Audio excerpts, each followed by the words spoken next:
twitch.tv/Diamondflavor. And then the last one, the last game that I want to check out is Dragon's Dogma. So again, as I said earlier in the stream, I have heard of this IP. I've never really engaged with it, so I don't know what the gameplay is like from the original game. I've heard that the original game is good. So maybe after seeing this, I'll check out the original game and see if I want to play it. But obviously, classical fantasy, you know, any magical classical fantasy game we want to check out. It's always nice to see. You don't have to reinvent the wheel, you know, as long as it's presented and done well. Well, at least as far as I'm concerned, I'm gonna play it if it looks fun. So let's check out Dragon's Dogma 2. Check the volume here.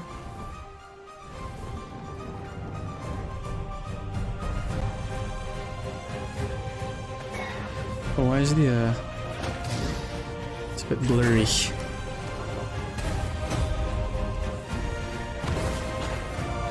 Okay.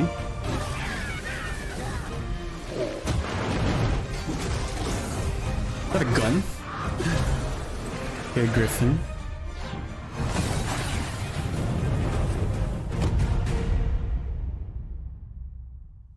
Hello everyone, I'm Hideaki Itsuno, the director of Dragon's Dogma 2. Dragon's Dogma 2 is a narrative-driven action RPG set in an immersive fantasy world designed to place player choice at the heart of the gameplay experience. Player choice, what does The that action mean? gameplay is designed to challenge your creativity, and although this is a single-player adventure, AI-controlled companions will accompany you throughout the experience. It's a full party the entire time. Today, I'd like to show you a little of what you can expect from the world of Dragon's Dogma 2 with this new gameplay footage. Okay, it looks like it's a real-time action though. In Dragon's Dogma 2, up to 3 AI-controlled beings called pawns can join you on your adventure. Just straight up pawns. It's a bit slow for the Players melee. can choose from 4 starting vocations that determine how they will play. So this was this fighter, mage, thief, and archer. Oh, okay, pretty cool. Of course, you will be able to change your vocation at any time by visiting vocation guilds. Vocation guild. For now, let's look at the fighter vocation. The 4 jobs. School. Yeah. Wielding a one-handed sword and shield, the fighter excels in melee combat. As a fighter, you can cut down enemies with a sword and protect yourself and your party using your shield. So you're kind of a tank here? A tank class? As we keep going, we can see some harpies in the distance. As an archer, you'll be better suited to take down enemies above you. I wonder if you can switch Let's dynamically see what they can do. during combat or in the open world. The archer is a vocation that uses a bow and arrow to attack enemies from a distance. Make full use of your arsenal, including exploding or blighting arrows. You can also aim at your enemies like a third-person shooter. Wait, what? Wait, look at that. The mage is just floating? Aim at your enemies That's actually kind of creepy. Okay. like a third-person shooter. The monsters of Dragon's Dogma 2 behave organically in the world around them, and will even react to players by using their wits against you. How does that work though? Like, give us an example. Next, I would like to show you the mage Oh, in here you go. action. My sorceress. Let's Mages see how she excel goes. at long-range magical attacks, as well as healing and support spells that bolster your party with various enchantments to give allies an advantage in battle. Oh, she's a 2-in-1. Okay. The more advanced and powerful the magic is, the longer the incantation will take. Oh, that looks cool. More powerful lightning storm. Okay. In addition to the pawns you adventure with, you will occasionally act with other inhabitants of the world. What's this? We're trapped. Quick. It's a boss. What's like an ogre or something, or troll. Okay. Lastly, let's take a look at the thief. So our DPS character here. As a thief, you use daggers to strike at your enemies, relying Fast on movement agility combat. and quick attacks. Okay. Use Swift Step to quickly move away from enemies after an attack. The key strategy for the thief against massive monsters is to find openings and cling on to the enemy to deal damage. Wow, so you can jump onto Fighting them. head-on is always an option. I wonder if But that's it's only a for good the idea thief. to utilize the environment around you while engaging with enemies. Oh, okay. So you can do Between your chosen vocation, some shenanigans diverse with the terrains, and the particular monster you're up against, each encounter challenges players and their party you make him fall to down? use their creativity to succeed. What? That's so cool. Wait, Two again. nations prosper in the You made him a bridge? How did you make him fall vocation, down? Diverse terrains, and the particular monster you're up against, each encounter Oh, they can all challenges climb. players and their party to use their creativity to succeed. What the fuck? That's so cool. Two nations prosper in the world of Dragon's I Dogma wonder 2. how far that will reach though, like how deep can Vermin, that system the go? human kingdom, and Batal, the land of Beastren. Beastren, okay. In Vermund, the Arisen who slay the dragon have ruled as kings for generations. This land of lush meadows and rolling hills is ripe for exploration. Okay. In contrast, Batal is a rugged canyon nation with a city built on the site of ancient ruins. This is your yeah, their It is desert home city to the basically. Beastren and their unique culture. The nation of Batal offers players a different experience from the human kingdom, with diverse Dude, the mage environments looks to so fun. explore and monsters to encounter. I feel like I made a mage here. And just let my pawns tank everything while I nuke all In your the adventures, enemies. you might come across people who call out to you. Oh, have you some business with the apothecary, sir? Other Please, times, sir, can I have you some might more? receive quests from people who you aid. Thank heavens. Thought I'd ne'er make it. Was this I fully might voice be acted? so bold as to impose upon you again. Would you be willing to accompany me to the cenotaph and safeguard me from harm? Pawns with knowledge of a quest may be able to guide you to the right location, but it is up to the player to decide whether to follow them or not. That's nice, okay.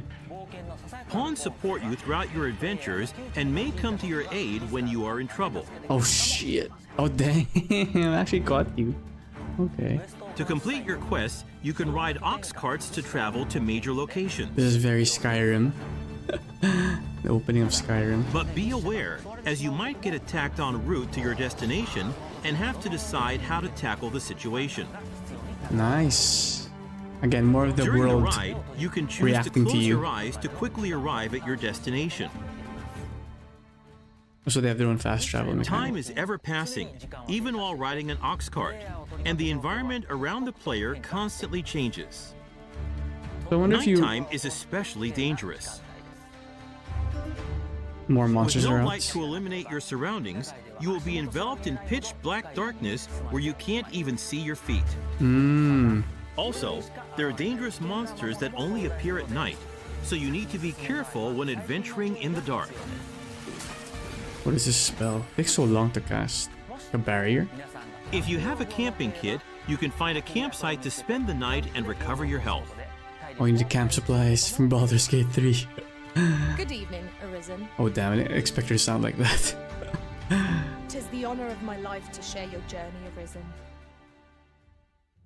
To wrap up, I'd like to introduce some advanced vocations that become available as you progress in the story. Oh, is this like dual The classing? Mystic Spear Hand combines magic attacks and weapon-based physical attacks. So it's like what, thief and A mage? good all-rounder, they use their dual spear at close range and magic at long range. Oh, this looks badass. I kind of They want to can play this also one. use magic to block an enemy's movement or throw multiple items at once. Fast movement with magic.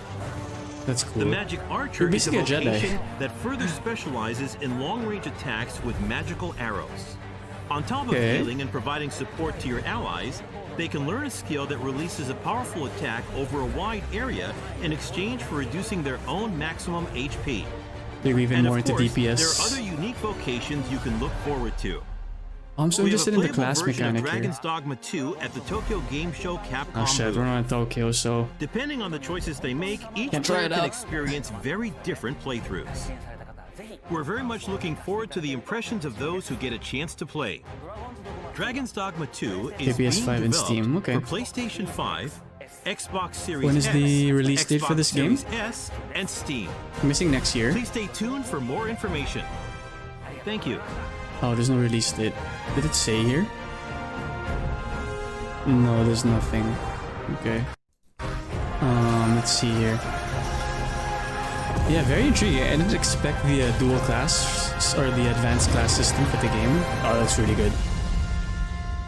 I wonder if the first game is like this. I'll have to research Dragon's Dogma 1 more. But yeah, very intriguing. Definitely a bit more excited for the game now, knowing that there's more depth to the game system that they have, the gameplay loop. I wonder though how the itemization works. Is there like or more than the itemization, like the RPG elements? Like how do we do skills? How do we level up? How do we increase our strength? You know, all those good things. But yeah, so far, you know, the combat seems nice, fluid enough. But what really impressed me was the dynamic system. The dynamic system of the combat, where we can interact with the the thief climbing the giant ogre. That's so cool. Use swift steps. So let's see over here, right? But how do you? There's no prompt for it. So how do you? I wonder how it'll work exactly. So I love it though. It's so it can create those Lord of the Rings moments, you know, when what was it? Legolas rode that the giant elephant in the defense of Minas Tirith. Is it Minas Tirith? Yeah. The White City, the White Castle. And this one too is like super cool, having them knock down the ogre to make a bridge. It looks so fun. So I'm wondering how deep this goes, you know, how many things and how many enemies can you manipulate to create moments like this? Because it seems really challenging to account for everything that can happen, right? But yeah, it seems super cool. Hello Ash, welcome to the stream. Thank you for joining. Just finishing my reaction to Dragon's Dogma here. And then the last thing I was thinking about is so the companions can guide you to different quests. So I'm wondering, is there like a companion system where not necessarily romance, but you know, do they have their own storylines? Like how does it work? Or is it just really more of like their actual pawns, you know, they don't have any deep personality to them. They're just here to accompany you on your journey. Nothing wrong with that, you know, that could lessen the complexity of the game. And of course the way the world will engage with you. Instead of you having to run around, talk to NPCs, you know, the classic game design, this one things just happen to you as you go and explore the world. So really nice. Makes me more hyped for the game, definitely. I am keen to check this out when it comes out. And even Dragon's Dogma 1, I want to see what the first game is like. If they've changed it a lot, what did they keep? What did they change? You know, how did it evolve? Hopefully it's still as dynamic and action-packed as this. So, yeah. Looking forward to it. More games to look forward to. I'll never be sad to have more games to look forward to. Obviously, I hope the pacing of the release of the games are a bit better or a bit nice, so that we can enjoy the games at a good pace. But it's a good problem to have, right? A lot of good games coming out. We are eating good as gamers, so let's just say that.